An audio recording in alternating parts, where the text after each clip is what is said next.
So yesterday we had completed the part 1 of Parliament articles, that is Article 79 to 100.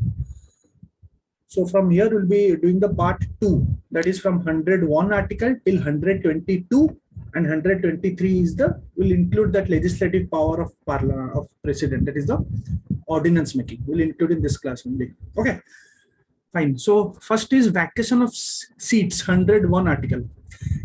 Related to disqualification of members. No person shall be member of both houses of the parliament. एक साथ अब both houses के member नहीं बन सकते, and provision shall be made by parliament by law for the vacation by a person who is chosen a member of both houses of his seat in one or other house. So first of all, एक साथ आप दो house के member बन नहीं सकते, plus parliament by law भी provision लाएगा, that is the RP Act में लाएगा. Okay. Second, no person shall be member of both of parliament and of house of the legislature of a state. And if a person is chosen a member both of the parliament and the house of the legislature of a state, then at expiration of such period as may be specified in rules made by the president, that person's seat in parliament shall become vacant unless he has previously resigned his seat in the legislature of the state. Okay. If a member of either house of the parliament becomes subject to disqualification, obviously 102 article के as per 102 article में अगर आप disqualification से जा रहे हो, subject to disqualification mentioned in clause 1 or 2, or if you resign or if he resigns his seat by writing under his hand addressed to the chairman or the speaker, then your seat will be vacant. Fine. So clause 4, if for a period of 60 days, a member of either house of the parliament is without permission. Now see, here there is a trick, there is a catch. Without permission, is absent from all meetings there of the house, may declare his seat vacant. The house here may. So the catch is, one catch is may. Okay. The other catch is without permission. It means with permission you can do. With permission, if you take leave of 60 days or something, then disqualification नहीं होगा. See, catch है without permission and may. तो may मतलब mandatory यहाँ पे नहीं है. Okay. Provided that in computing the said period of 60 days, no account shall be taken of any period during which the house is prorogued or adjourned for more than 4 consecutive days. अगर prorogued और adjourned हो रहा है for more than 4 consecutive days, so that count नहीं होगा. इस 60 days में वो count नहीं होगा. Okay. तो इसी को सिंपल टर्म्स में, सिंपल लैंग्वेज में नीचे लिखा है, एक बार पढ़ लेते हैं उसको. So this article provides for vacation of seat by a member of parliament, thereby stating that a person cannot be member of both houses at the same time. इतना ही mentioned है, a person cannot be a member of both houses of the parliament at the same time. इतना simple constitution में mention है. बाकी क्या बोला है कि पार्लियामेंट लॉ बाय लॉ करेगी. तो पार्लियामेंट ने लॉ किया आरपी एक्ट ऑफ 1941. तो 1951 का आरपी एक्ट में 4 चीज है, आपको याद करना पड़ेगा, जो कि आरपी एक्ट से आया है. It hasn't come from the constitution. So one is, a person is elected to both houses of the parliament, he must intimate with in 10 days in which the house he desires to serve. 10 दिन के अंदर आपको बोलना पड़ेगा. In default of such intimation, his seat in the Rajya Sabha becomes vacant. अगर आप both houses से जा रहे हो 10 दिन के अंदर, if you are not telling, then your seat in Rajya Sabha becomes vacant. Now this provision is mentioned in the law, not in the article. If a sitting member of one house is also elected to another house, his seat in the first house becomes vacant. ठीक है. If a person is elected to 2 seats in a house, he should exercise his option for 1.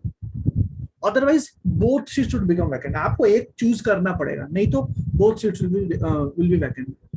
A person cannot be member of both parliament and state legislature at the same time.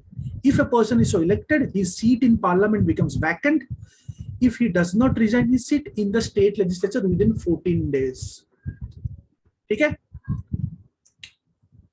तो ये जो 4 चीज है, these are all from, these provisions are coming from the law, RP Act. Okay. Now again, now 2 is, this point is completely mentioned in Constitution, this article. A person shall be disqualified for being a member of either house of the parliament if he is disqualified under the 10th schedule. Fine. A person may resign his seat by writing to the chairman of the Rajya Sabha or the speaker. Is also mentioned. A person can declare the seat of a member vacant if he is absent from all its absent for a period of 60 days without its permission. Again, without its permission. And the house can declare, मतलब mandatory नहीं है, the house can declare without its permission. Okay fine, यहां तक clear हो गया? Okay next. अब जो conviction होता है ऑफेंस के लिए, कोई भी एमपी अगर या फिर एमएलए कोई अगर कन्विक्टेड है तो immediately, the word is immediately, conviction for offence immediately disqualifies MP or an MLA, immediately वो डिस्क्वालीफाई हो जाता है। ये कहां से आया ना, द थिंग इज ये कहां से आया है, एक केस था लिली थॉमस का, वेरी फेमस केस, प्रीलिम्स अगर आप अच्छे से पढ़े हो तो ये केस को हमेशा लिखना पड़ेगा मेंस में, if any question comes you have to write this case. 2013 का केस है। इसमें supreme court said held that the charge sheeted members of parliament and the MLAs on conviction for offence will be immediately disqualified from holding membership of the house without being given 3 months time for appeal as it was available before. ठीक है, but the Supreme Court expressed its anguish and inability to pronounce law to prevent charge sheeted persons to contest elections. Law अभी तक नहीं हो पा रहे, तो supreme court ने थोड़ा बहुत बोला कि लॉ होना चाहिए, क्यों नहीं हो रहा है, तो ये तो ठीक है, लेकिन ये जो पहला लाइन है इमीडिएटली डिस्क्वालीफाइड फ्रॉम होल्डिंग, तो ये पॉइंट आपको याद करना पड़ेगा, which is a judicial interpretation from the Lily Thomas case of 2013, very important. Okay, ये कौन से टॉपिक में आएगा, क्रिमिनलाइजेशन ऑफ पॉलिटिक्स जो टॉपिक है उसी में आ जाएगा। Okay, so when any question related to criminalisation of politics comes in mains, so this stuff you have to write it in your mains answer. Okay fine, next 102 article, very famous article, disqualifications for membership. ठीक है, a person shall be disqualified for being chosen as or for being a member of either house of the parliament if he holds an office of profit under government of India or government of any state other than an office declared by parliament by law not to disqualify its holder. Now here there is also a catch.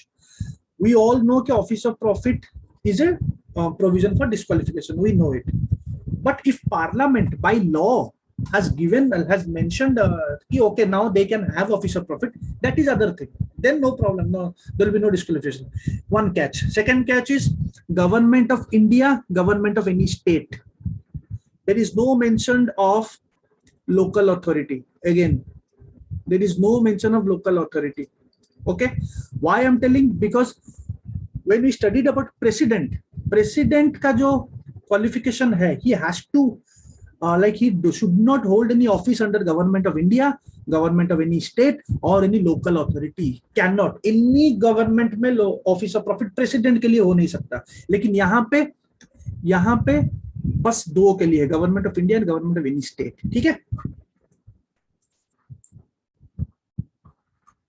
Okay, if he is of unsound mind, ठीक है, if he is of undischarged insolvent, if he is not a citizen of India or has voluntarily acquired the citizenship of a foreign state or is under any acknowledgement of allegiance or adherence to a foreign state, if he is so disqualified by or under any law made by the parliament, अगर parliament कोई law बनाती है जैसे कि RT act, उस सिलसिले में उस लॉ के हिसाब से अगर डिस्क्वालिफिकेशन है तो अभी भी आप डिस्क्वालीफाई हो सकते हो। ओके, तो ये वही सब लिखा है, तो 10 शेड्यूल का भी है। ओके, 10 शेड्यूल के अंदर आप डिस्क्वालीफाई हो रहे हो तभी भी आपको डिस्क्वालिफिकेशन होना पड़ेगा। ओके, सो यही सब चीज लिखा है। तो आर्टिकल 102 में these are the things which are mentioned in the article. Okay, now article 103, ये केस वही चीज, मतलब Supreme Court has just reiterated the stuff, nothing important from exam point of view. अब आ जाओ 103 आर्टिकल पे, decision on questions as to disqualification of members. Disqualification member जब होता है तो उसमें जो डिसीजन है, कौन लेता है, किसका फाइनल है, वो प्रोविजन है। So if a question arises as to whether a member of either house of the parliament has become subject to any disqualification mentioned in above clause, the question shall be referred to the decision of the president. अगर कुछ question arise होता है regarding any disqualification, तो decision of the president and his decision shall be final. ये एक point है। उसी article का दूसरा क्लॉज ये है कि कुछ भी डिसीजन लेने से पहले, before giving any decision on such question, the president shall, मतलब mandatory, obtain the opinion of the Election Commission and shall, again mandatory, act according to such opinion. इसका मतलब president shall mandatory obtain the opinion और उसी opinion के आधार पे he will act. ठीक है, उसी ओपिनियन पे आधार पे he will act. Okay, next penalty for sitting and voting before making oath or affirmation under article 99. Now what is article 99? Last class में हमने पढ़ा था article 99 is oath and affirmation. हमने पढ़ा था बिना ओथ लेके आप अंदर जा नहीं सकते, यू कैन सिट, राइट. और व्हेन नॉट क्वालिफाइड और व्हेन डिस्क्वालिफाइड, अगर आप क्वालिफाइड नहीं हो या फिर डिस्क्वालिफाइड हो या फिर आप वोट नहीं लिए और तभी जाके आप बैठ जाते हो या फिर वोट करते हो, तो क्या सिस्टम है उसमें, क्या होगा, आपको पेनल्टी मिलेगा, 500 रुपीज पेनल्टी मिलेगा, दैट्स इट. ठीक है. कोई भी अगर लॉ के हिसाब से आप जा रहे हो या क्वालिफाइड नहीं हो बैठ रहे तो आपको पेनल्टी देना पड़ेगा 500 रुपीज. Remember 500 rupees. कॉन्स्टिट्यूशन में क्लियर कट लिखा है 500 रुपीज. इम्पोर्टेंट है भाई. सॉरी, मैंने कहा ये प्रोविजन इम्पोर्टेंट है. प्रोविजन इंपॉर्टेंट नहीं है, लेकिन क्योंकि थोड़ा यूनिक लग रहा है, नंबर भी है 500 नंबर. यूजुअली क्या होता है ना, एस्पिरेंट्स इसको भूल जाते हैं क्योंकि मेंशन्ड नहीं है. छोटा सा प्रोविजन है, इसमें ज्यादा कुछ नहीं है. अगर भी आएगा it can come as a direct factual question, तो पता नहीं चलेगा कि हाँ हमने तो लक्ष्मीकांत में कहीं देखा नहीं है, 500 तो लिखा नहीं है. तो इस हिसाब से थोड़ा याद कर लो, छोटा सा एक ही लाइन है. ओके. फिर आ जाओ main powers, privileges and immunities of parliament and its members, जो आर्टिकल 105, वेरी इंपॉर्टेंट. ठीक है. तो पावर्स प्रिविलेजेस क्या है? Subject to provisions of this constitution and the rules and standing orders regulating the procedure of the parliament, there shall be freedom of speech in parliament. Subject to provisions मतलब ऐसे देखो, constitution क्या बोल रहा है, हाँ फ्रीडम ऑफ स्पीच है, parliamentarians को फ्रीडम ऑफ स्पीच है, लेकिन फिर भी एक सब्जेक्ट है, तो ये एब्सोल्यूट नहीं है. फिलहाल के लिए एब्सोल्यूट नहीं है, लेकिन आगे देखना एक पर्टिकुलर कोर्ट का केस है जहां पे उन्होंने बोला है कि फ्रीडम ऑफ स्पीच एब्सोल्यूट है, हम देखेंगे उसको. वो तो जुडिशियल इंटरप्रिटेशन हो गया. कॉन्स्टिट्यूशन में it is not absolute because it is subject to some rule, subject to the provisions of the constitution. मतलब सब्जेक्ट टू प्रोविजंस, कॉन्स्टिट्यूशन में फंडामेंटल राइट्स भी आता है, तो एब्सोल्यूट नहीं है, लेकिन फिर भी थोड़ा उनको पावर दिया गया है, फ्रीडम ऑफ स्पीच दिया गया है. Okay. Second clause, no member of parliament shall be liable to any proceedings in any court in respect of anything said or any vote given by him in parliament or any committee thereof, and no person shall be so liable in respect of the publication by or under the authority of either house of the parliament of any report, paper, votes, proceedings. ये भी उनको immunity मिलता है.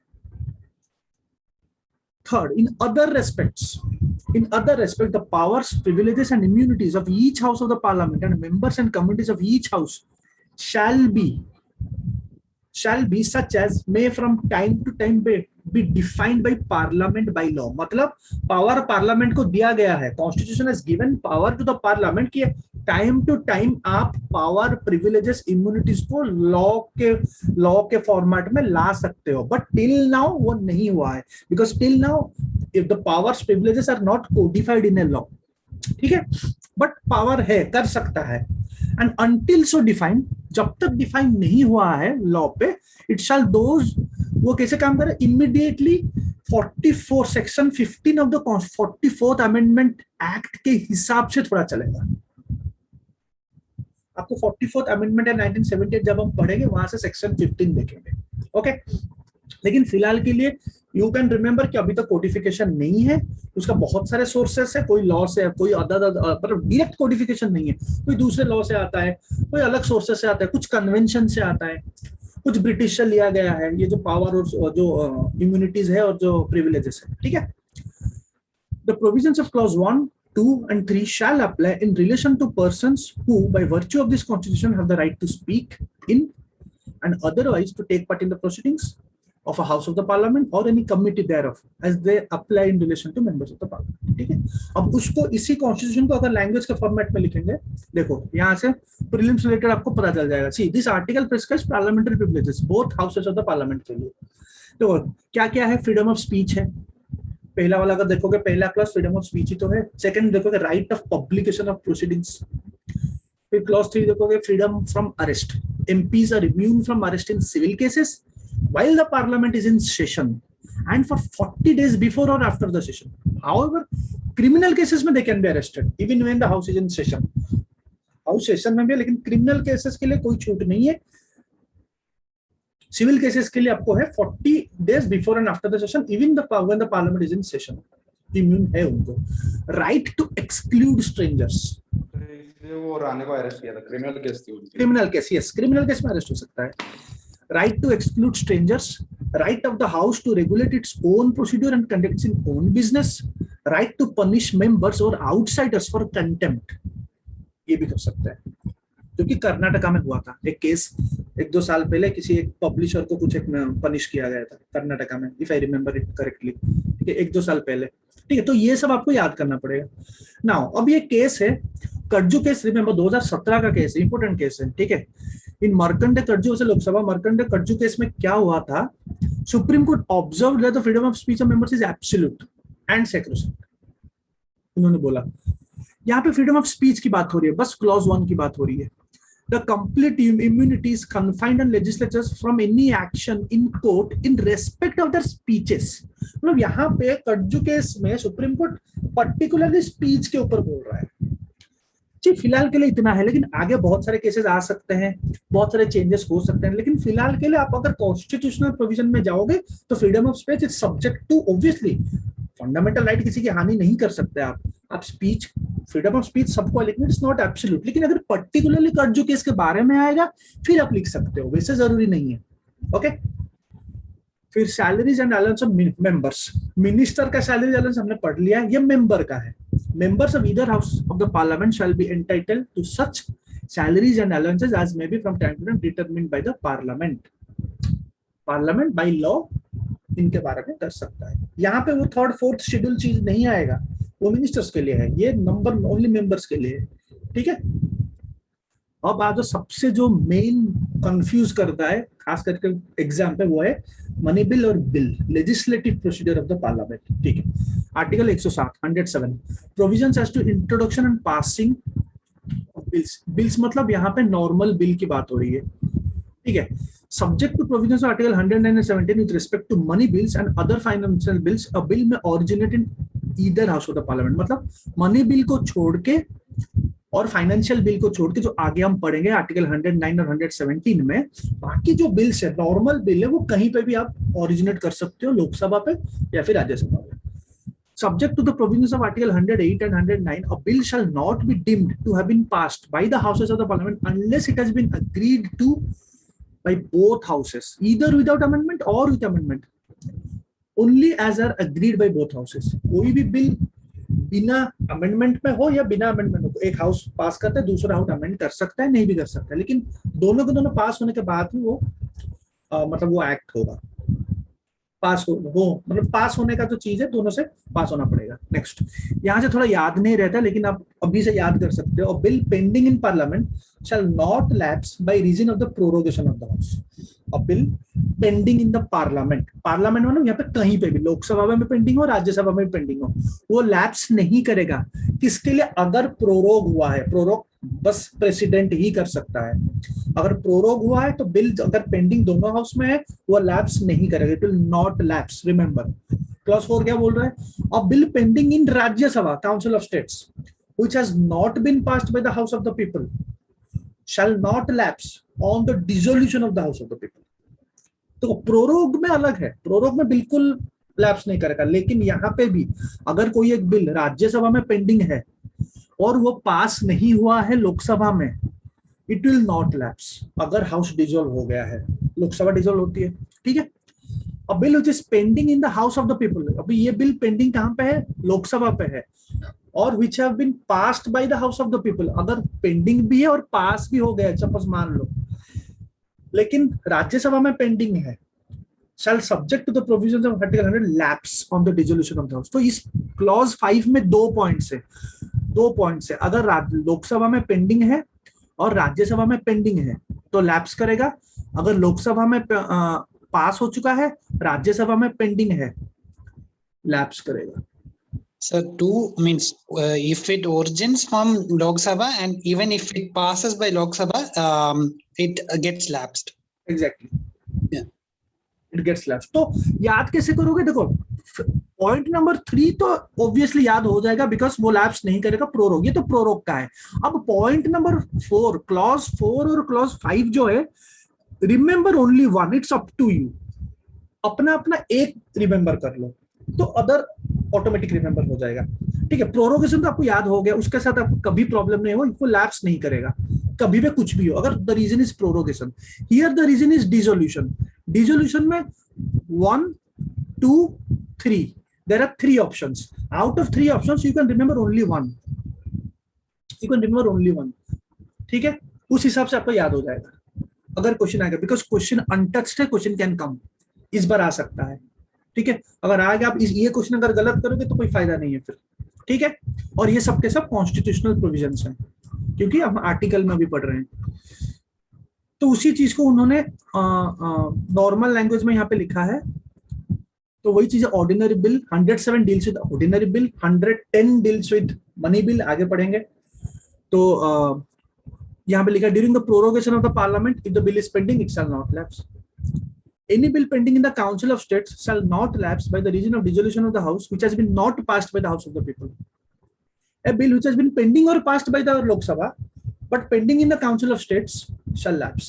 तो यहाँ पे आप चीज नोटिस करो, bill pending in the council of states, pending in the council of states, तो इसको रेफरेंस ले लो। ठीक है, pending in the council of states, उस हिसाब से रेफरेंस करके याद कर लेना। Okay fine. तो एक केस भी हुआ था, एक केस हुआ था कोटेश्वर केस। कोटेश्वर के 1916 काफी पुराना केस है, no need to remember. The supreme court held that the prorogation has no effect on bills pending in the parliament. A bill does not lapse and remains pending even when it is referred to a select committee and did not be reintroduced after that select committee having submitted its report. Now, see, the thing is, what UPSC does is, they will take this statement, they will only take this statement, and they'll put in a consider the following statements. No need to remember this quotation. UPSC does not expect you because you are not law optional or इतना भी detailing चाहिए नहीं, लेकिन ये चाहिए. They'll simply add select committee. वो बोलेगा bill lapse हो जाएगा और पेंडिंग अगर रिमेन्स पेंडिंग, अगर वो सिलेक्ट कमिटी को दिया गया या नहीं दिया गया, just try to play with words. So a bill does not lapse and remains pending even when it is referred to select committee and did not be reintroduced after the, अगर select committee उसको submit कर दिया report तो reintroduce करने की जरूरत भी नहीं है और वो लैप्स नहीं होगा, राइट? ठीक है, very important. Now joint sitting, very important. ठीक है, joint sitting of both houses in certain cases. If after a bill has been passed by one house and transmitted to the other house, तो क्या होगा? A bill is rejected by other house, हो सकता है. The bill have been finally disagreed to as to the amendments to be made in the bill. More than 6 months elapsed हो चुका है from the date of the reception of the bill by the other house without the bill being passed. अगर ये 3 condition है, if these 3 condition हो रहा है तो there is a condition for joint sitting. Joint sitting हो सकता है. अब joint sitting कैसे होगा? याद रखना, joint sitting president first may, unless the bill has lapsed by reason of dissolution of the people of the house, unless the bill has lapsed by reason of dissolution, अगर वो हो गया तो नहीं हो सकता. अगर unless the bill lapse नहीं हुआ है by the reason of dissolution, president क्या करेगा? पहले नोटिफाई करेगा. Notify to the house by message से कर सकता है अगर दे आर सिटिंग, अगर सेशन में है, और by public notification if they are not sitting. If they are not sitting तो पब्लिक नोटिफिकेशन से ही कर सकता है. नोटिफाई करेगा. पहले क्या नोटिफाई करेगा? उसका इंटेंशन नोटिफाई करेगा. President is having intention to summon. Initially summon नहीं करेगा, जो हम लक्ष्मीकांत में पढ़ते हैं वो समन कर देगा, नहीं.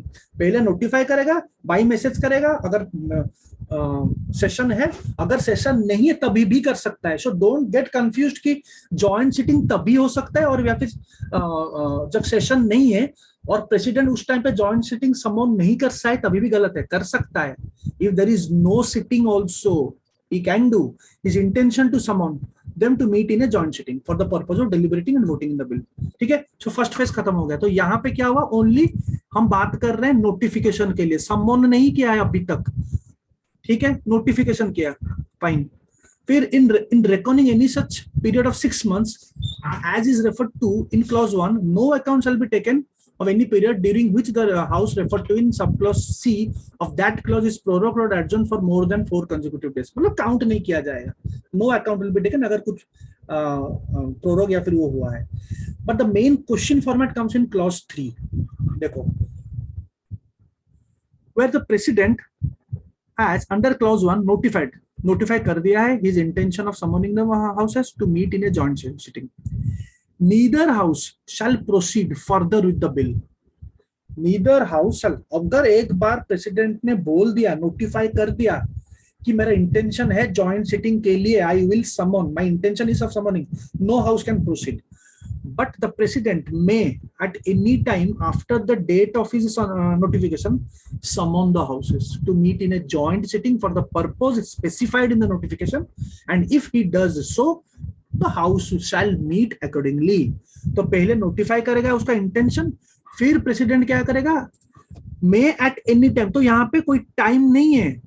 दे कैन कंफ्यूज यू कि नोटिफाई करने के बाद 14 डेज के अंदर प्रेसिडेंट करेगा, 30 डेज के अंदर में करेगा, 10 डेज के अंदर करेगा. This 3 options they can mention exam in the exam to confuse you. वैसा नहीं है, ठीक है. फिर वो समन करेगा टू समन द हाउसेस, ठीक है.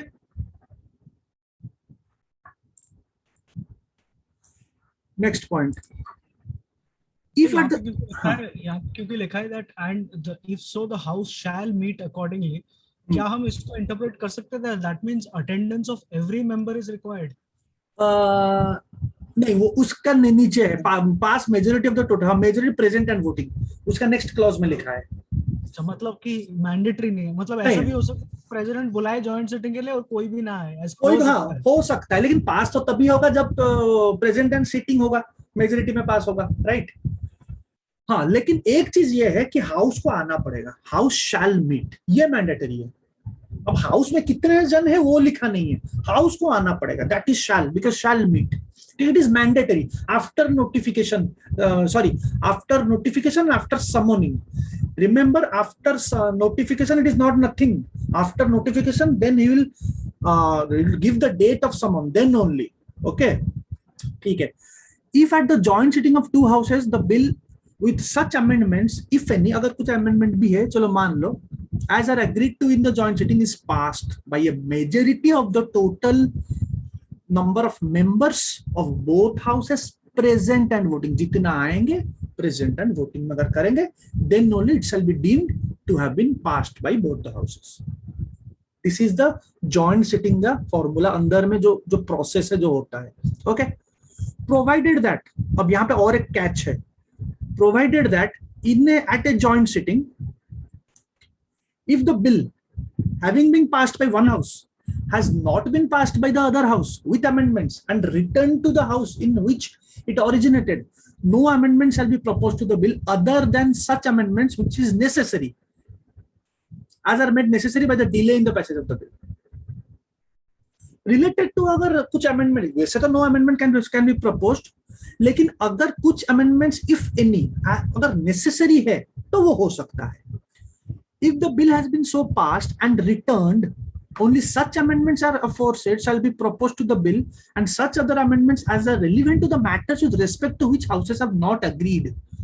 उसी पे कुछ देखो, बिल बहुत बड़ा होता है, कुछ पॉइंट्स में अगर हाउसेस एग्री नहीं हुआ है उस सिलसिले में या फिर उस प्रोविजन पे अगर if there is some amendment, then that amendment can be done. So there is a scope for amendment. First of all there is a scope, there is not a blanket ban on amendment.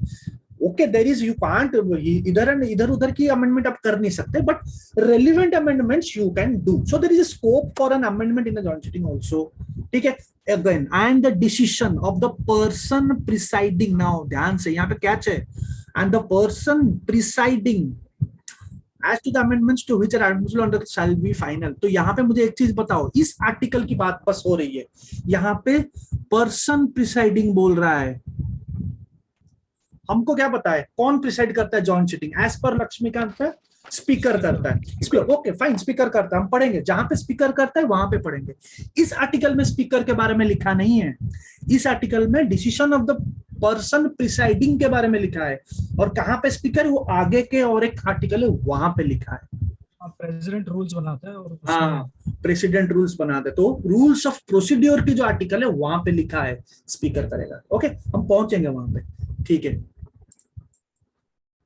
तो ये article याद कर लेना, ये article थोड़ा confusing हो सकता है, लेकिन इस हिसाब से अगर पढ़ोगे तो कंफ्यूजन नहीं होगा। तो आर्टिकल का नाम याद कर लेना, ठीक है। It is article joint sitting, article 108। तो जॉइंट सिटिंग क्लॉज 5 देखो, वेरी इंपॉर्टेंट।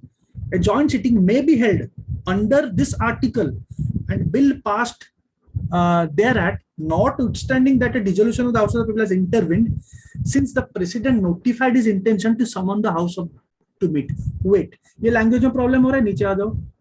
अब जॉइंट सिटिंग का ये लैंग्वेज पूरा लास्ट को लिखा है, पता चल जाए। ओके, तो ये सब चीज है जॉइंट सिटिंग का। ये सब नॉर्मल पॉइंट्स हमने पढ़ा अभी। अब ध्यान से देखो इस पॉइंट से, start from this point.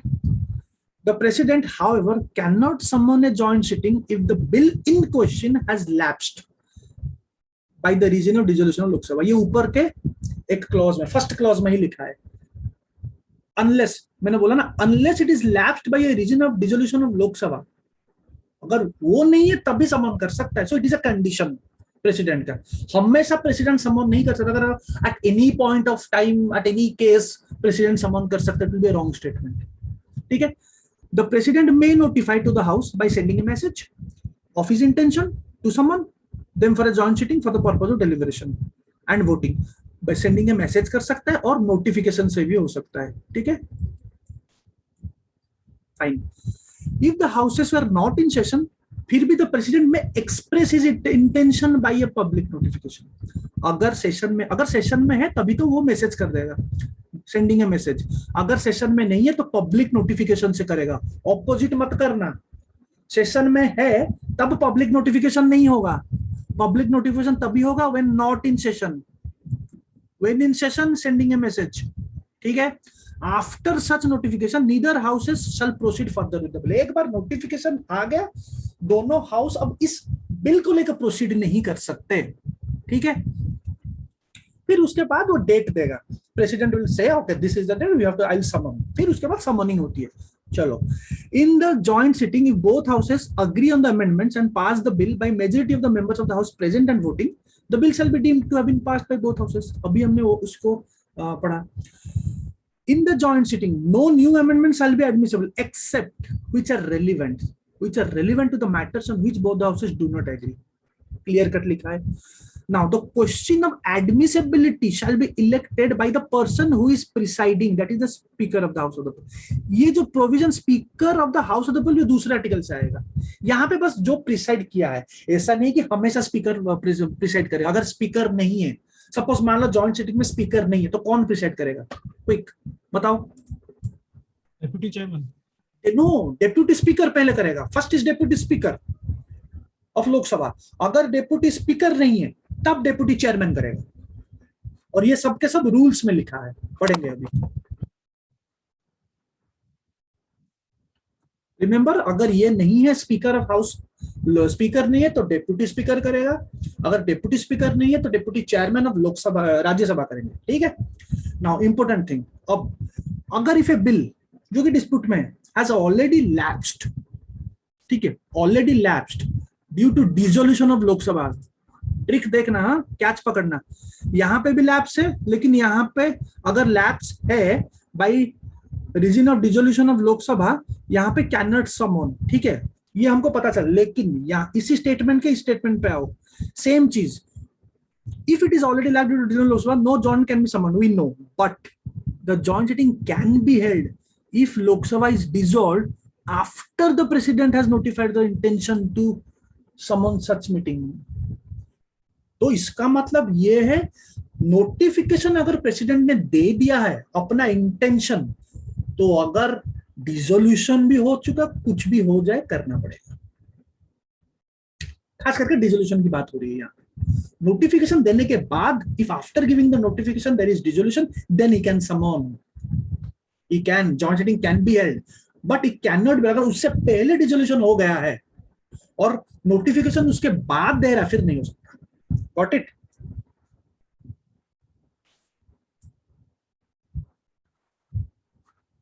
Fine.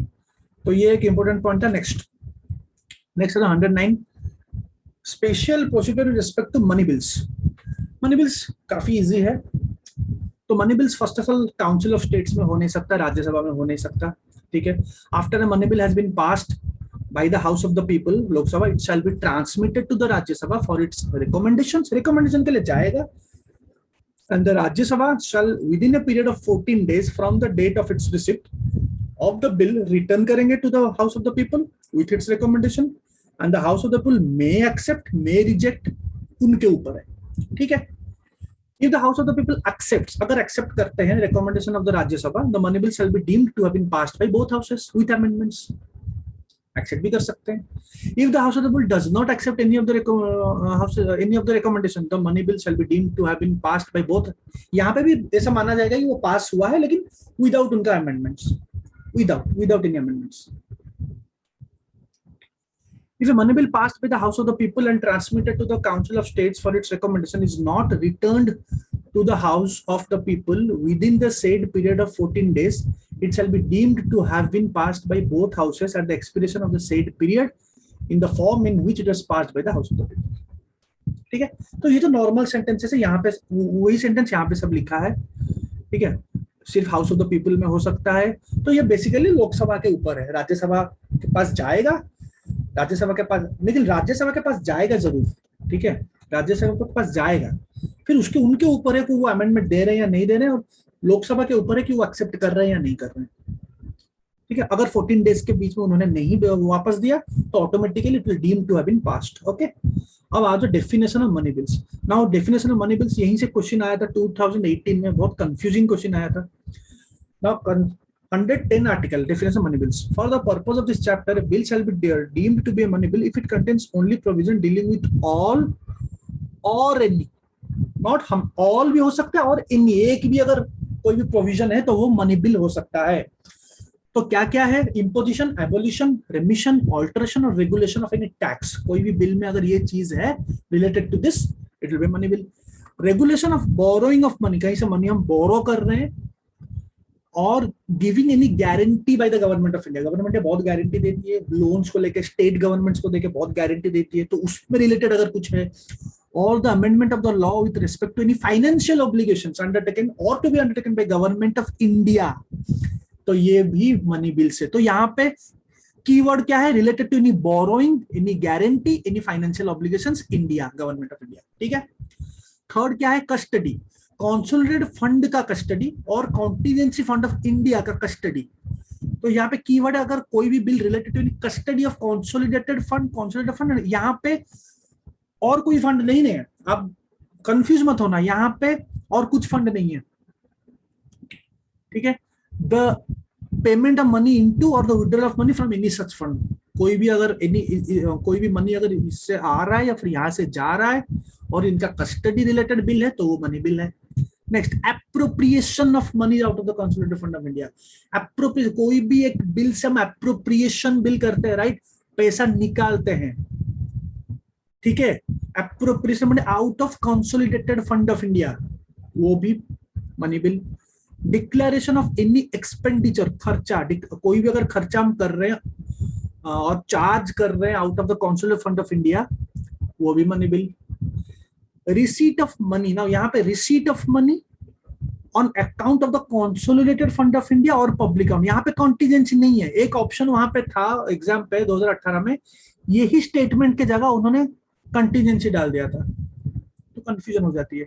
The receipt of money, अगर कोई भी रेवेन्यू आ रहा है, कोई भी बिल है और ऐसे प्रोविजन है कि रेवेन्यू आ रहा है related, receipt on account of consolidated fund of India or public account of India, तो public account of India point number F में है, और the custody or the issue of such money or the audit of the accounts of union and state, ये सब के सब आएगा इसमें।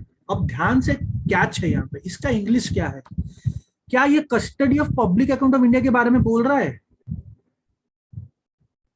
जैसे कि now you will ask me point number F and point number C, यहाँ पे भी है कस्टडी, यहाँ पे भी है custody, what is the difference?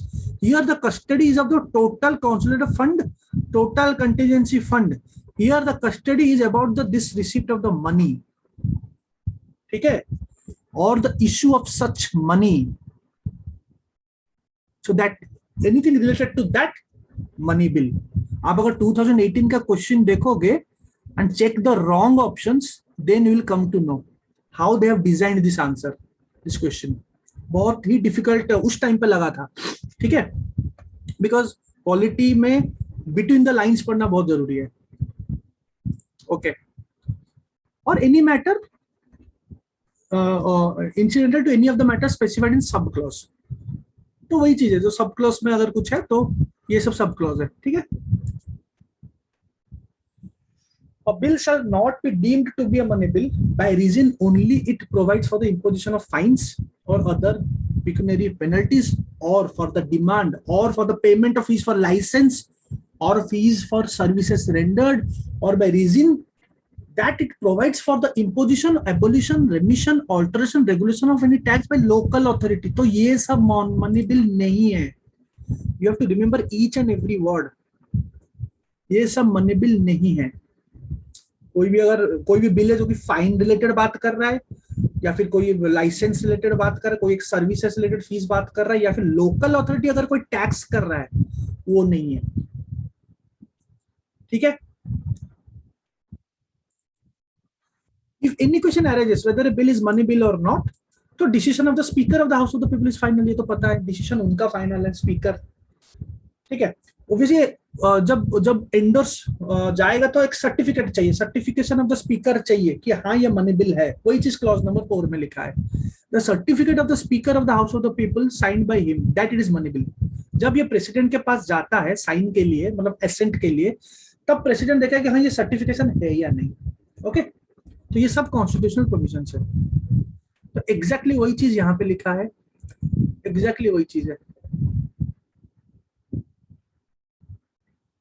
अब money is not a money. अब देखो ये क्वेश्चन में आ चुका है, ऊपर का क्वेश्चन. नाउ यहां से क्वेश्चन आ सकता है, अ bill is not a money bill when it provides for, और एक बार बोल देता हूं, imposition of fines or other pecuniary penalties, demand for payment of fees for licenses or fees for services rendered, tax of any local authority.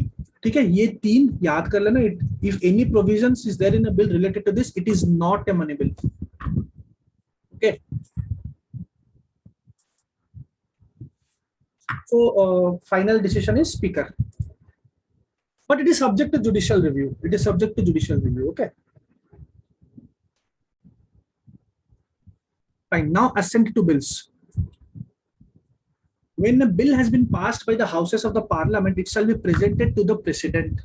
ठीक है, and the president shall declare either that he assents to the bill or he withhold the assent. When a bill has been passed by the houses, ठीक है, ये normal bill की बात हो रही है, असेंड कर सकता है या फिर विथहोल्ड करेगा. Provided that the president may as soon as possible after the presentation of the bill may return, तो रिटर्न भी कर सकता है, असेंड तो कर सकता है, विथहोल्ड भी कर सकता है, रिटर्न भी कर सकता है, लेकिन एज सून एज पॉसिबल. तो रिटर्न जो करेगा यहाँ पे टाइम नहीं है. जो रिटर्न सपोज रिटर्न करेगा, यहाँ पे रिटर्न के लिए, असेंड के लिए कहीं पे टाइम नहीं है बाय द वे, ठीक है. Return the bill if it is, लेकिन मनी बिल को रिटर्न नहीं कर सकता. मनी बिल को रिटर्न ऑप्शन नहीं है. मनी बिल को असेंट और विथहोल्ड का ऑप्शन है, रिटर्न नहीं कर सकता. Return the bill if it is not a money bill to the house with a message requesting that they will reconsider the bill or any specified provisions thereof. ठीक है, अगर return हो गया, bill is so return, the house will reconsider the bill accordingly, reconsider करेंगे. और again अगर वो bill pass हो जाता है, again passed by the houses with or without amendment, presented to the president, the president shall not withhold. तब ये withhold नहीं कर सकता. ठीक है, साइन करना पड़ेगा. और मुझे एक ट्रिक है यहाँ पे, बताओ क्या ट्रिक है यहाँ पे. लक्ष्मीकांत पढ़े हो तो मुझे बताओ ट्रिक क्या है. यहाँ पे क्या लिखा है, प्रेसिडेंट शैल नॉट विथहोल्ड. ठीक है, यहाँ पे एसेंट के बारे में लिखा है शैल, मतलब प्रेसिडेंट मैंडेटरी है, विथहोल्ड नहीं कर सकता. ठीक है, यहाँ पे ये नहीं लिखा है शैल एसेंट भी नहीं कर सकता. इसलिए 24th अमेंडमेंट एक्ट में हुआ कि उसको असेंट करना पड़ेगा. दूसरी बार जब आता है यू हैव टू असेंट करना पड़ेगा. तो वो एक्ट है, अमेंडमेंट थोड़ा चेंज हुआ, उसमें कॉन्स्टिट्यूशनल अमेंडमेंट एक्ट करके उसको एक वो डाला गया था। ओके,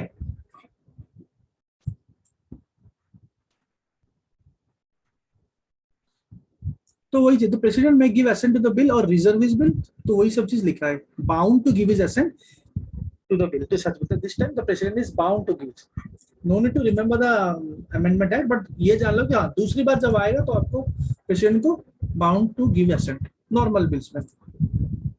मनी बिल में तो वो ऑप्शन है ही नहीं, क्योंकि ऑप्शन रिटर्न का ऑप्शन है ही नहीं मनी बिल में। अब आ जाओ एनुअल फाइनेंशियल स्टेटमेंट बजट, ठीक है, आर्टिकल 112। तो ये जो प्रोसीड्यूर है in financial matters, the president shall in respect of every financial year cause to be laid before the both houses a statement of estimated receipts and expenditure for the government of India for that year, in this part refer to as annual financial statement. Budget word तो mention नहीं है, वही चीज constitution language में mention है, annual financial statement. यहाँ पे एक चीज आपको ध्यान करना पड़ेगा, ये तो चलो ठीक है सबको पता है, क्लॉज 1, क्लॉज 2 इंपोर्टेंट है।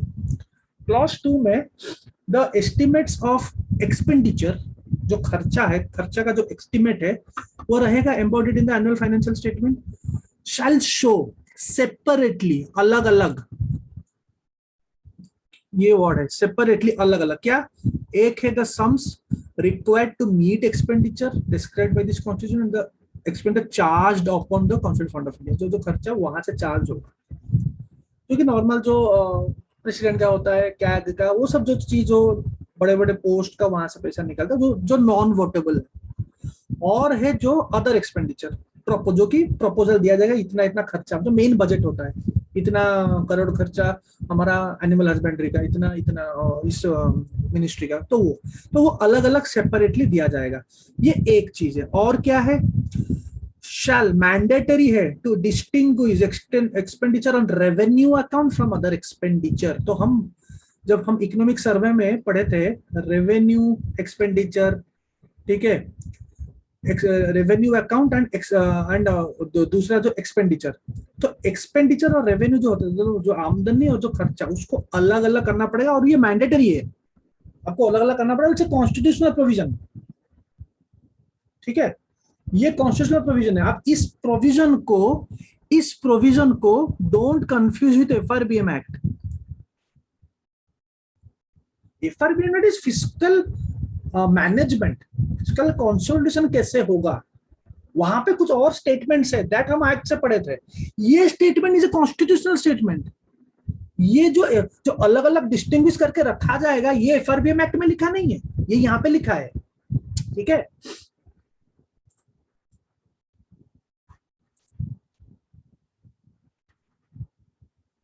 ओके फाइन, फिर क्या है? The following expenditure shall be expenditure charged on the consolidated fund of India। जो चार्ज होता है क्या, जो बड़े बड़े पोस्ट है, प्रेसिडेंट एंड अदर उनका जो रिलेटेड ऑफिस है, चेयरमैन और स्पीकर, उनका सब काउंसिल ऑफ स्टेट्स और राज्यसभा लोकसभा का। यहाँ पे और एक चीज आपको याद करना पड़ेगा, डेप्ट charges for which the government of India is liable, including interest, sinking fund charges, redemption charges, and other expenditure relating to the raising of loans and the service and the redemption of debt। ये सब के सब होता है consolidated fund of India से। Usually aspirants को पता है क्या, प्रेसिडेंट तो है, स्पीकर तो है, ये सब तो है, जो सुप्रीम कोर्ट जज है इनका सैलरीज है सब, लेकिन ये जो सी पॉइंट है ना, ये कंफ्यूज कर सकता है। Salaries, allowances, pensions of the जजेस of supreme court, pensions payable to the respective जजेस ऑफ फेडरल कोर्ट, फेडरल तो अभी है नहीं। The pensions payable to the जजेस ऑफ हाई कोर्ट का सैलरीज अलाउंसेस नहीं है, हाई कोर्ट का बस पेंशन है, क्योंकि हाई कोर्ट का सैलरीज अलाउंसेस उनका अलग से है, यहाँ पे नहीं है, उनका consolidated fund of the state से आता है, ठीक है। फिर कैग का आ जाएगा salary allowances pension, any sums required to satisfy any judgment, decree or award of any court or tribunal, arbitral tribunal, वो भी आएगा। फिर any other expenditure, अगर कोई कॉन्स्टिट्यूशन या फिर कोई पार्लियामेंट लॉ से भी किया है तभी भी आ सकता है। तो पार्लियामेंट के पास भी पावर है किसी भी एक्सपेंडिचर को डिक्लेयर करके कंसोलिडेटेड फंड ऑफ से चार्ज करा सकता है। This is the stuff you have to remember. Parliament has the power. तो क्वेश्चन क्या आएगा, parliament does not have the power to declare any expenditure to be included in the Constitutional Fund of India as per the or to be included in the budget. No, Parliament has the power. Clear cut लिखा है. Parliament के पास power है. ठीक है. तो वैसे money bill के definition में भी 110 का जो 1E था उसमें भी है, वहां पे भी था. Fund declare expenditure as charged upon. तो यहाँ पे ये सब चीज आपको बस ये पॉइंट याद करना है, बिकॉज बाकी सब पॉइंट लक्ष्मीकांत में लिखवा है. ये पॉइंट याद करना है और ये जो सी पॉइंट याद करना है. और सिंकिंग फंड, ये सिंकिंग फंड आ सकता है. अभी सिंकिंग फंड क्या है नीचे लिखा है.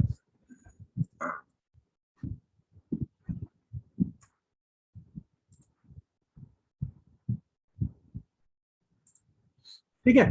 तो ये सेपरेटली होगा. Sums charge on the consolidated fund of India separate होगा. फिर sums required to meet the expenses out of the consolidated fund of India. तो चार्ज जो हो रहा है प्रेसिडेंट, चेयरमैन, ये सब हो गया. Supreme Court, pension of the only pension of the High Court, salaries CAG का हो गया. डेप्ट charges for which the government is liable including interest, sinking funds charges, redemption charges and other expenditure relating to the raising of loans, service and redemption of debt or any other expenditure declared by the Parliament of India to be so charged. Sinking fund क्या है? Sinking fund is a fund containing money set aside or saved to pay off a debt or a bond. ये sinking fund होता है, क्योंकि अलग से रखता है. कोई भी अगर हम डेप्ट लिए हैं तो कुछ पैसा हम अलग से फंड रखते हैं ताकि एंड मोमेंट में काम आ जाए. A company that issues debt will need to pay debt off in the future, so it helps to soften. कोई भी कंपनी हो या फिर सरकार बहुत से डेप्ट लेती है, तो एक सिंकिंग फंड हमेशा सरकार रखती है कि एंड में अगर प्रॉब्लम तो उसी फंड से कंपेंसेट हो. तो any related to any sinking fund related भी हम यहां से चार्ज कर सकते हैं. रिमेंबर.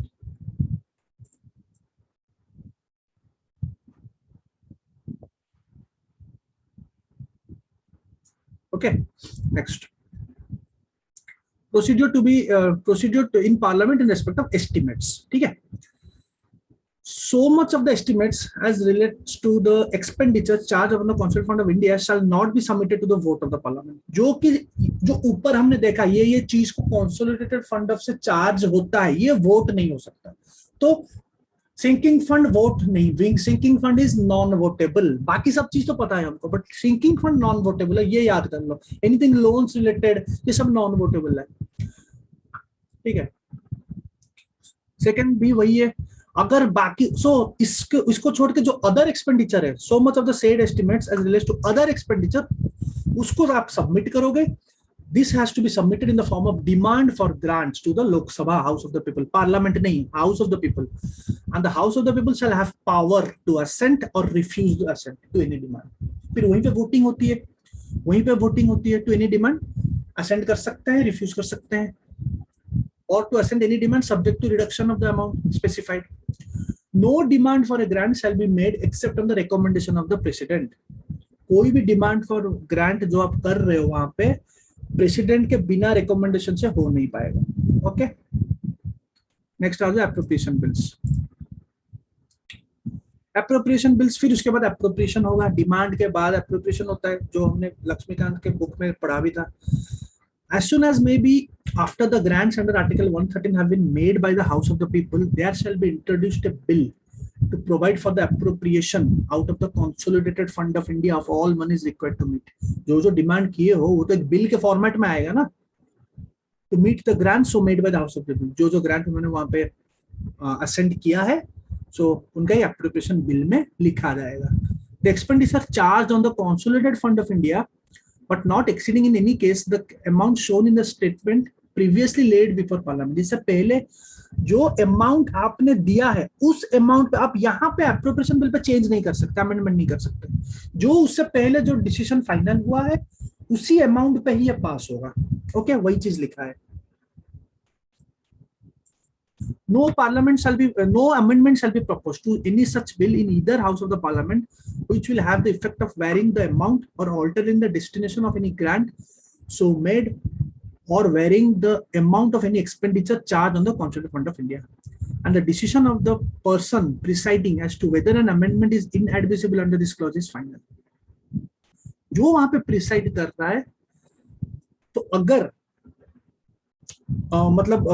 उन्होंने बोल दिया the decision of whether an amendment is inadmissible, उनका फाइनल है। मतलब ऑब्वियस सी बात है, जो प्रिसाइड करेगा, प्रिसाइड कौन करता है वहां पे?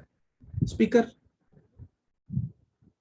ठीक है, फाइन, ये सब वही लिखा है। फिर मेन चीज जो कंफ्यूज करता है अभी है article 115 supplementary additional excess. Catch है, बोलूंगा क्या कैच है, ठीक है। द प्रेसिडेंट सप्लीमेंट्री एडिशनल और एक्सेस ग्रांट के बारे में प्रेसिडेंट शैल, ठीक है, द प्रेसिडेंट शैल क्या करेगा? कॉज टू बी लेड, क्या करेगा? बीच में लिखा है the president shall cause to be laid both house of the parliament another statement showing the estimated amount of the expenditure or cost to be presented to the House of the People a demand of such excess। तो president वहां पे access grant present करेगा, a demand of excess, ठीक है। President अगर कुछ भी amount, मतलब एक पर्टिकुलर सर्विस के लिए आपको इनसफिशिएंट है, ठीक है, या फिर एडिशनल एक्सपेंडिचर चाहिए, उसी अभी जो भी money has been spent on any service वो एक्सेस हो चुका है ग्रांटेड, तो वो सब चीज के लिए सप्लीमेंट्री एडिशनल एक्सेस ग्रांट के लिए आपको मीनिंग तो नीचे लिखा है क्लियर कट, लेकिन यहाँ पे आपको ये समझना है कि president shall cause to be laid supplementary additional और एक्सेस ग्रांट, याद रखना, ठीक है। अब ये देखो supplementary grant, it is a grant when the amount authorised by the parliament through appropriation act for any particular service or the current financial is found to be insufficient। अगर appropriation act से कोई भी एक जो पैसा है, amount है, एक पर्टिकुलर फाइनेंशियल ईयर के लिए, that is insufficient, the keyword is insufficient, it is supplementary, it is additional, it is a grant when the need has arisen when during the current financial year for additional expenditure upon some new service not contemplated in the budget for their। कोई भी एक चीज अगर budget में नहीं है, कोई एक न्यू सर्विस, वो एडिशनल ग्रांट है, इसको भी प्रेसिडेंट ले करेगा। excess grant, it is a grant when money has been spent on any service during financial in excess of the grant of that service। जितना ग्रांट दिया गया है अप्रोप्रिएशन एक्ट से, उससे ज्यादा खर्चा हो गया है, तो the president shall present statement of the estimated amount of expenditure before both the houses and shall present a demand for the excess grant before the House of the People। So you have to remember here, now vote on account, vote of credit, exceptional grants वो अलग है, supplementary grant, additional grant, excess grant अलग है। ये तीन को president के साथ लेना, आगे 116 आर्टिकल अलग है। तो क्लैरिटी रखो, क्वेश्चंस कॉन्स्टिट्यूशन से ही बनेंगे, क्वेश्चन एक्ट से कम आता है, ओके।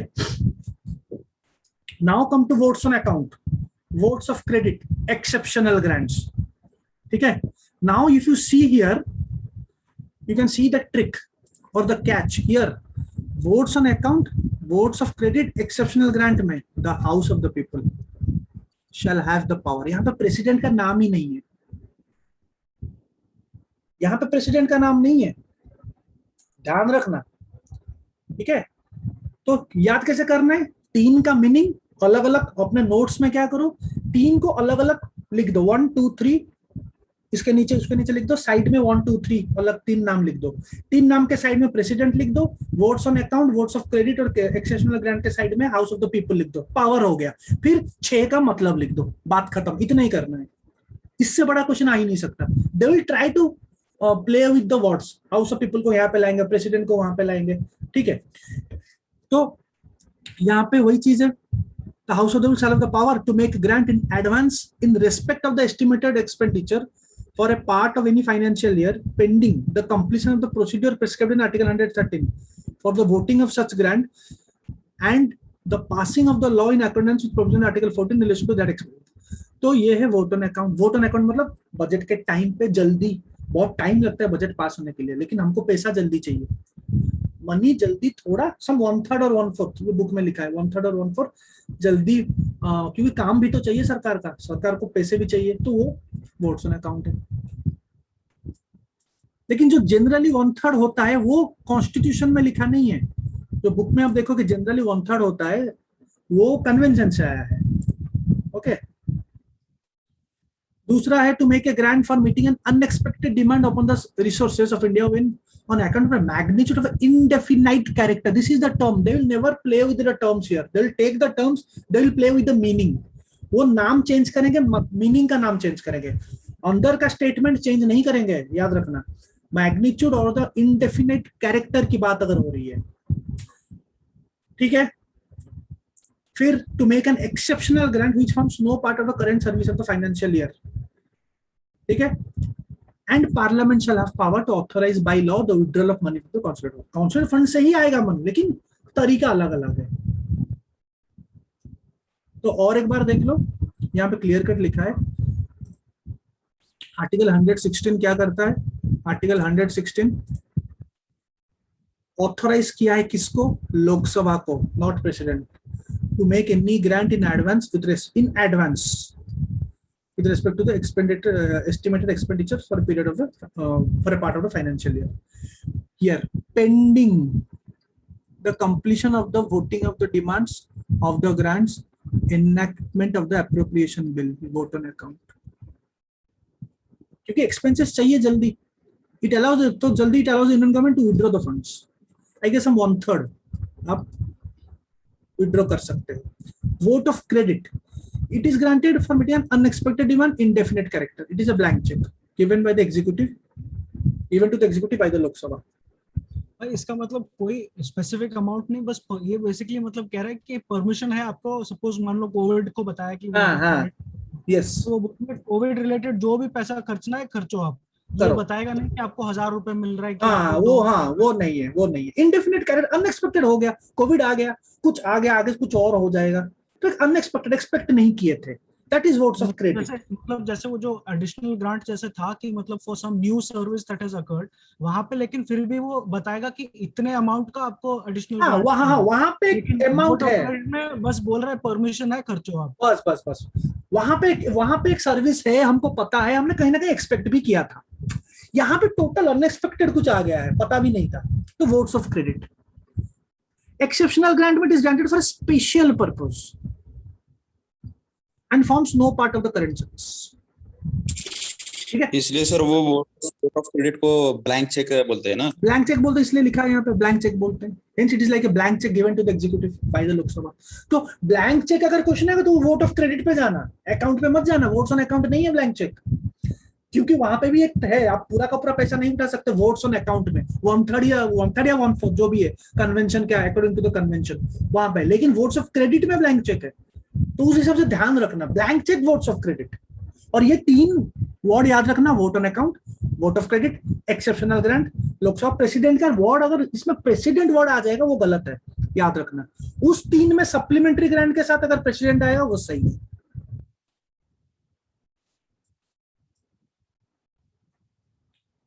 ओके, तो ये क्लैरिटी था. ये काफी मुश्किल होता है, नॉर्मल बुक पढ़ने से पता नहीं चलता है. Okay, next 117 special powers to financial bills. तो फाइनेंशियल बिल्स स्पेशल पावर, ये फाइनेंशियल बिल्स जो, क्योंकि money bill is also financial bill, right. तो अ बिल और an amendment making provision for any of the matter specified in clause A और F, A to F जो of article 110, मतलब जो money bill का है, ए टू एफ जो money bill का हमने पढ़ा अभी, shall not be introduced or moved except on the recommendation of the president, and bill making such provision shall not be introduced in the Council of States, provided that no recommendation shall be required under this clause for the moving of an amendment making provision for the reduction or abolition of any tax. इसको note से पढ़ो, यहाँ से clear cut पता चल जाएगा. यहाँ से पढ़ो. A bill which is defined as money bill according to article 110 or any proposal of amendment regarding money bill shall be presented only on the recommendations of the president and shall not be introduced in Council of States. For the reduction or abolition of any tax, no recommendation of president is required. Yeah. Clause 2 states a bill cannot be considered as money bill only by the reasons mentioned in this clause. Clause 3 lays down that without recommendation of Parliament, a bill cannot be passed either by either house which required the expenditure from Consolidated Fund of India. कोई भी bill Consolidated Fund of India से अगर खर्चा चाहिए तो president का recommendation जरूरी है. That's it. Next rules is very important, जो कि हमने अभी जॉइंट सिटिंग रिलेटेड एक आइडिया मिल जाएगा तुमको, rules of procedure.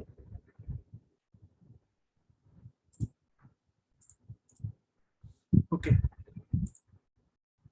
Rules of procedure, ठीक है। Article 118, each house may make rules, one word is may, rules each house बना सकता है, but subject to provision of constitution, procedure, conduct of business. Until the rules are made under clause 1, rules of procedure and standing orders in force immediately before the commencement of this constitution with respect to the legislative dominion of India shall have effect in relation to the, ये छोड़ दो, अभी हमारा rules आ चुका है, जब तक rule नहीं आएगा तब तक उससे पहले जो हमारा लॉ था डोमिनियन ऑफ इंडिया का उस हिसाब से चला, लेकिन अभी तो हमारा रूल्स है, दोनों के दोनों हाउस का रूल्स है।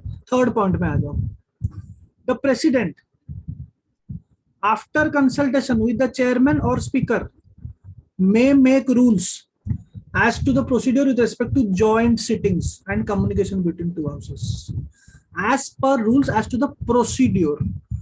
मतलब जॉइंट सिटिंग तो हमने बात किया, ऊपर आर्टिकल में हमने जॉइंट सिटिंग के बारे में बात किया, अच्छा ये होगा वो होगा, लेकिन एक प्रोसीड्यूर भी तो होता है, उसके अंदर का चीज सेक्रेटरी जनरल क्या करेगा, वो कैसे आएगा, क्या secretary general is not a constitutional body, तो वो सब रूल्स में आएगा। तो वो रूल कौन बनाएगा? प्रेसिडेंट बनाएगा।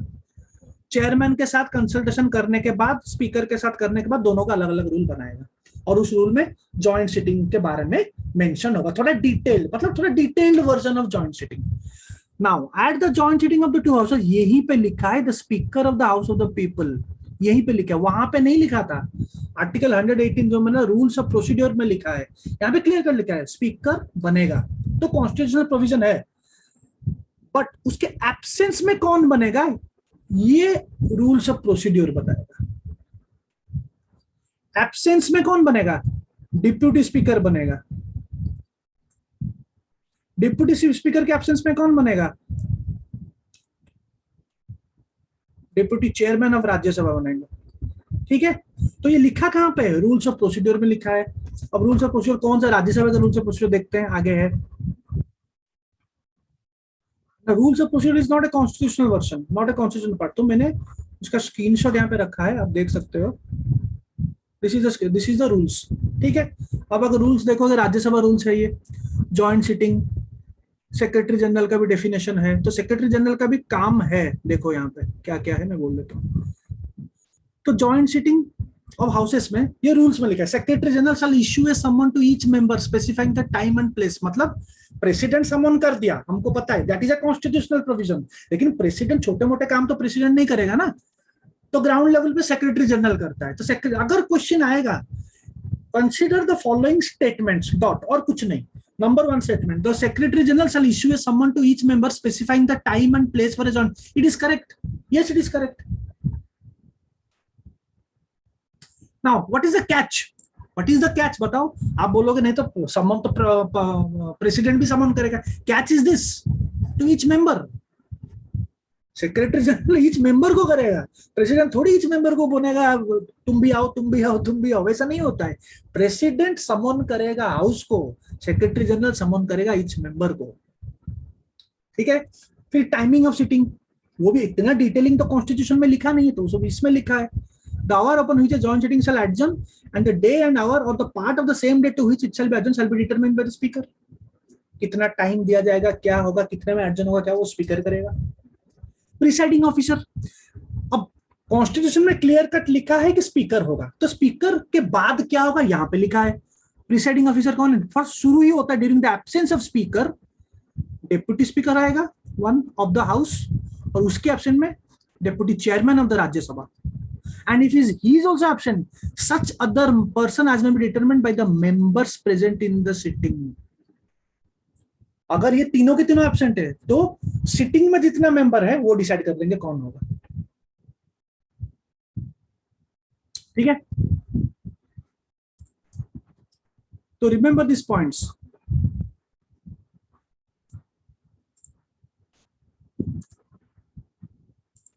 फिर प्रिसाइडिंग ऑफिसर ये हो गया। कोरम, अगर कोरम, तो quorum to constitute a joint sitting shall be 1/10। तो जॉइंट सिटिंग का कोरम कहां पे लिखा है? यहां पे लिखा है। नॉर्मल कोरम आर्टिकल में लिखा है, हमने पिछला लेक्चर में पढ़ा था, नॉर्मल कोरम लिखा है, लेकिन there is a provision, constitutional provision कि parliament can bring a law on quorum also, लेकिन पार्लियामेंट अभी तक लॉ नहीं लाया है। जॉइंट सिटिंग का कोरम इज ऑल्सो 1/10, जो कि रूल में लिखा है।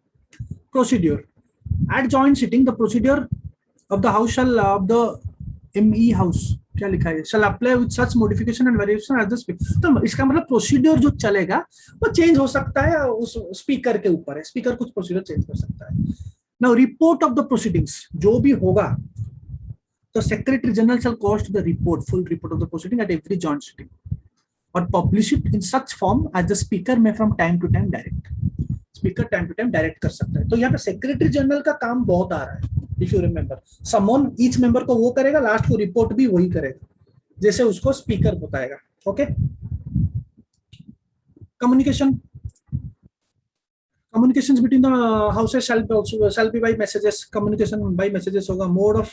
mode of sending the message, every message from the house to the council or from the council to the house shall be in writing or in print or partly in writing or partly in print and shall be signed by the secretary general। जो message जाएगा ना, sign करेगा secretary general of the house और the council, मतलब दोनों का secretary general है, लोकसभा का है, उनका भी है, राज्यसभा का, and convert to the secretary general of the council of the house as the case में, जिसने पहले किया है वो दूसरे को कन्वे करेगा। ठीक है, और ये सब इंपॉर्टेंट नहीं है। ठीक है, let's come to the article. तो यहां से हमको पता चल गया कि ये सब प्रेसिडेंट रूल बनाएगा रिलेटेड टू द प्रोसीड्यूर। अगर प्रोसीड्यूर वर्ड आएगा जॉइंट सिटिंग का, वो प्रेसिडेंट रूल बनेगा after consulting the speaker and the chairman of both houses. Now एक वर्ड सेंटेंस याद कर लो, article 119, regulation by law of procedure parliament relation to financial business. Parliament अगर कुछ रिलेटेड टू फाइनेंशियल बिजनेस, कुछ related to conduct, मतलब timely completion of financial business के लिए भी कोई लॉ कर सकती है। Just remember, yes, the parliament can also make a law in relation to the timely completion of financial business, that's it, इतना याद करो। फिर Article 120, language to be used, notwithstanding anything in part, ये कितना है, 16, but subject to the provisions of Article 348. Article 348 judiciary का part है, language to be used in Supreme Court और High Court। ठीक है, subject to that provision, business in Parliament shall be transacted in Hindi or English, provided that the chairman of the council or the speaker may permit any member who cannot adequately express himself in Hindi or English to address the house in mother tongue। तो mother tongue में भी बात करने के लिए there is a provision। अगर speaker को लगेगा या फिर चेयरमैन को लगेगा कि हाँ cannot express himself adequately, so he can talk in mother tongue। ठीक है, unless the parliament by law otherwise provides, this article shall, after the expiration of the period of 15 years from the commencement of this constitution, 1950 से 15 साल 1965, have effect as if the words or in English were omitted therefrom। तो ये तो जरूरी नहीं है, बस ये तो जरूरी है, जो मदर टंग का है हिंदी में है, इंग्लिश में है। Next, restrictions on discussion in parliament. No discussion shall take place in parliament with respect to conduct of any judge of Supreme Court or High Court in discharge of his duties। आप जो duty supreme court के, high court, supreme court और high court के जजेस जो उनका जो duty related conduct में, you can't talk here, you can't discuss. But yes, if there is a removal motion going on, if there is a removal of a जज motion going on, then it is possible. ठीक है, courts will not inquire into proceedings of the parliament, obviously the validity, because हमारा जो division है article 50, judiciary, executive, सबका अलग अलग है, right, separation of powers. So the validity of any proceedings in parliament shall not be called in question on the ground of any alleged irregularity of the procedure। So any irregularity of the procedure will be taken care by the presiding officer of that house, court तक नहीं आता है। Okay, no officer or member of the parliament in whom powers are vested or by under the constitution for regulating procedure or the conduct of business or for the maintaining order in parliament shall be subject to the jurisdiction of any court in respect of the exercise by him of those powers। ठीक है, तो ये सब था parliament का चीज। एक अगर पढ़ रहे हैं तो एक चैप्टर 3 बस एक ही चीज है, 123 is in chapter 3, legislative power 120, that is the ordinance. Ordinance हमने पढ़ा है, अगर president is satisfied that circumstances exist which render it necessary, जब सेशन नहीं हो, except when both the houses are not in session, फिर और इमीडिएट एक्शन जरूरी है, देन ही में promulgate an ordinance। ये उसका डिस्क्रिशनरी पावर नहीं है, it is not a discretionary power of the president, it will act on the aid and advice. ठीक है, an ordinance promulgated under this article shall have the same force as an effect of the parliament, act of the parliament, और 6 महीने के बाद at the expiration of 6 weeks आपको उसको फिर पास करना पड़ेगा। For example, it shall be laid before the house of the parliament and shall cease to operate at the expiration of 6 weeks। जब मतलब houses of the parliament session में आएंगे तब से लेके 6 वीक्स के अंदर पास करना पड़ेगा, नहीं तो ये सीज हो जाएगा। ठीक है, it may be withdrawn any time by the president, कभी भी प्रेसिडेंट के साथ आप विड्रॉ कर सकते हो। ठीक है, तो मैक्सिमम पीरियड इसका 6 मंथ 6 वीक्स है, रिमेंबर मैक्सिमम पीरियड। हाँ, ये जो ऑर्डिनेंस है हाँ, का है क्या, वो जो काउंसिल ऑफ मिनिस्टर्स है उनका ये क्या बोलते हैं, एग्रीमेंट मस्ट है क्या प्रोमोलगेट करने में? बिल्कुल एड एंड एडवाइस के ऊपर ही काम करेगा ना, it is not a discretionary matter ना, अभी बोला मैंने, it is not a discretionary. ठीक है, ओके, एंड विथड्रॉ करने के लिए भी बिल्कुल बिल्कुल बिल्कुल उसका बिल्कुल, yes yes, these are not found discretionary powers of president, we had discussion last class. तो वही बस उतना ही discretionary power of the president है, उससे बाहर कुछ भी आएगा वो एड एंड एडवाइस में है। ठीक है, तो maximum validity of ordinance is 6 month 6 months, because maximum validity of a session भी तो 6 महीना है, 6 महीने से ज्यादा तो सेशन भी आना, मतलब they have to be in session, max period is 6 months, तो 6 मंथ्स वहां से लेकर 6 वीक्स के अंदर में you have to pass this ordinance, otherwise it will cease to be have effect. तो maximum period life time of ordinance is 6 months 6 weeks, and when an ordinance question comes in a mains, make sure you write Wadhwa case and Cooper case, these are the very important cases, remember mains के लिए। तो इन्होंने बोला था RC Cooper case में supreme court held that the genuineness of the president satisfaction, जो president जो satisfy करेगा could be challenged in the court of law on the ground that it is mala fide.